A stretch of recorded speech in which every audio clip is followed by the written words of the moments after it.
aujourd'hui on se retrouve comme promis pour une vidéo pas d'été. Alors je viens vous présenter donc les livres que j'aimerais lire pendant ces 2 mois de vacances. Alors à la base il y avait 12 livres dans cette petite liste que je m'étais faite, mais il y a déjà 2 livres que j'ai, enfin un livre que j'ai lu et un livre que je suis en train de lire. Donc je vous les montre juste rapidement. Donc j'avais mis Nos étoiles contraires de John Green, donc dans ma palle d'été, que j'ai déjà lu, qui a été une très très belle lecture, un beau coup de cœur. La chronique est déjà disponible sur le blog, donc n'hésitez pas à aller la lire. Et ensuite, le deuxième livre qui ne fait plus partie de cette palle d'été, parce que je suis en train de le lire, s'il en fait partie, mais il a été lu. Donc il est en train d'être lu, je vais y arriver. C'est Fugitive de Lorraine de Stefano, donc le tome 2 de la saga Le Dernier Jardin. Donc voilà, que je suis en train de lire et on est enfin sorti de ce milieu sordide que je vous disais pas trop aimé dans ma précédente vidéo.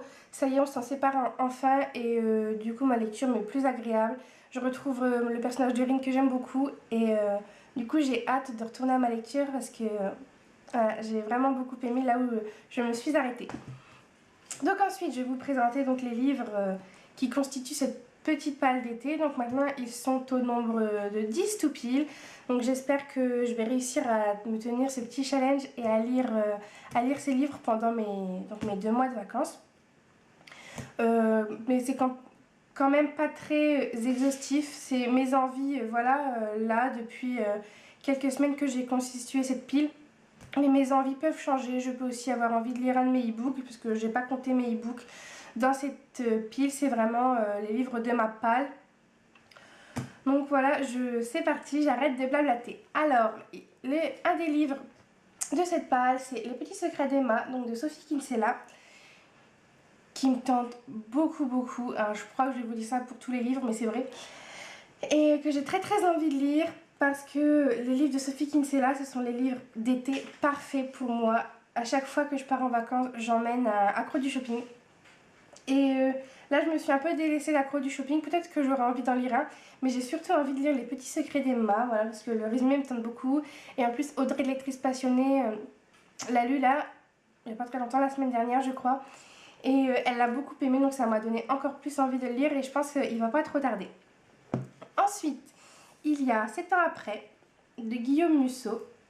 Voilà, Musso que j'aime beaucoup également. Et j'avais absolument envie de lire ce livre quand il est sorti en grand format. J'ai pris mon mal en patience, j'ai attendu qu'il sorte en poche. Et depuis, il traîne dans ma palle. Donc il faut vraiment que je le lise. En plus, ma maman qui aime lire aussi préfère que je lise les Musso en premier. Et oui, c'est à moi de les lire et je fais le crash test en fait. Et s'il me plaît, elle le lira. Et s'il me plaît pas, elle le lira pas.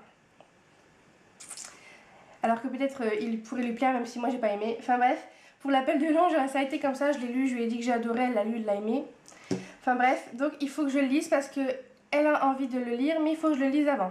Je pense que vous avez compris.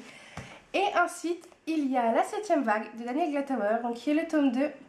Le premier tome c'est Quand souffle le vent du Nord, donc du même auteur. J'avais beaucoup aimé Quand souffle le vent du Nord, j'ai hâte de retrouver Amy et Léo. Donc voilà, en plus très belle couverture qui fait penser à l'été je trouve. Donc voilà, très très envie de découvrir la suite. Et ensuite ce sont que des grands formats, donc là ce sont les 3 seules poches. Donc il y a Un été pour tout changer de Melissa de la Cruz. Donc que j'avais eu certainement sur une brocante je pense, même s'il est vraiment en très bon état. Et je pense que c'est une lecture parfaite d'été, rien que la couverture toute colorée, toute girly. Ça me donne bien envie. Je pense que c'est très très très jeunesse certainement. Mais moi l'été j'aime bien ne pas me prendre la tête et lire des petits livres comme ça. Quand on est au soleil. C'est vraiment super. Donc voilà. Et puis Melissa de la Cruz, c'est une auteure que j'ai beaucoup aimée dans la saga Les Vampires de Manhattan. Donc je voudrais bien la découvrir dans un autre registre. Ensuite, il y a Sentiment 26 de Guéma Mallet, que j'ai décidé de mettre dans cette palle parce que j'ai beaucoup aimé La Déclaration, le tome 1. Et voilà, c'est sa nouvelle saga. Une dystopie, donc hâte de le découvrir également. Je crois que je dis ça à tous les livres, vous allez en avoir marre. Je pense que vous pouvez compter le nombre de fois où je dis j'ai hâte de le découvrir. Oh, on continue, donc il y a aussi Never Sky de Veronica Rossi. que j'avais eu en troc et qui malheureusement avait eu un accident de la poste. À chaque fois que je vois ce livre, je suis triste, le pauvre, il a vraiment morflé. Et donc voilà, une dystopie également. Je me suis retenue de pas vous dire, j'ai hâte de le découvrir. Après, il y a Wonder de R.J. Palacio, que pareil, quand je l'ai vu sur Gisbert Joseph d'occasion, j'ai sauté dessus parce que j'avais très envie de le lire. Donc il est temps que je le sorte de ma palle. Il y a aussi Les sorcières de Northampton. Désolée. De Melissa de la Cruz encore, je ne l'ai même pas fait exprès. Donc là, cette fois-ci, c'est les histoires de sorcières. Donc comme je vous le disais, j'ai envie de découvrir Melissa de la Cruz dans d'autres registres. Parce que les vampires, elle m'a fait aimer comment voilà, ces histoires sur les vampires, etc. Donc hâte de voir ce qu'elle me réserve avec les sorcières et aussi avec un peu de la chiclite. Ensuite, il y a Penelope Green, donc le tome 1, La chanson des enfants perdus de Béatrice Beauté. Béatrice Beauté qui est une auteure que j'ai découvert sur la Blogo. J'ai lu les 2 premiers tomes du premier cycle du Grimoire au rubis que j'avais bien aimé mais sans plus. Enfin, le tome 1 mitigé, le tome 2 j'avais beaucoup plus aimé. Et en fait elle a sorti ces livres là, enfin celui-ci en tout cas, à peu près au même moment. Et du coup je me suis ruée dessus. En plus j'avais eu un petit extrait à mon Gisbert Joseph. Et quand j'avais lu, je crois que c'était le chapitre 1 et 2, quelque chose comme ça. J'avais tout de suite accroché. Et du coup j'ai sauté dessus. Et au final il est toujours en train de m'attendre dans ma palle. Comme vous voyez il est tout petit. Et j'ai vraiment bien envie de le lire. Ça se passe à Londres. Dans les années, je ne sais plus. Mais c'est un peu historique en fait. Et j'ai vraiment très envie de le lire. Voilà, dans les années voilà, en 1880. Et moi j'aime beaucoup ce côté un peu historique, souvent chez Béatrice Beauté. Donc voilà, je pense que Penelope Green, pareil, il va pas tarder trop longtemps. Là, c'est vrai que dans toute la palle que je vais vous montrer, c'est vraiment les petits secrets d'Emma. Et celui-là qui, je pense, seront mes prochaines lectures parce que j'ai très envie de les lire. Un chouïa plus que les autres. Et le dernier livre de cette palle d'été, c'est Ingénu. Donc c'est le tome 1 de la saga Cabaret. Je pense qu'on dit comme ça. Qui est un très beau livre et que j'ai donc emprunté à la médiathèque.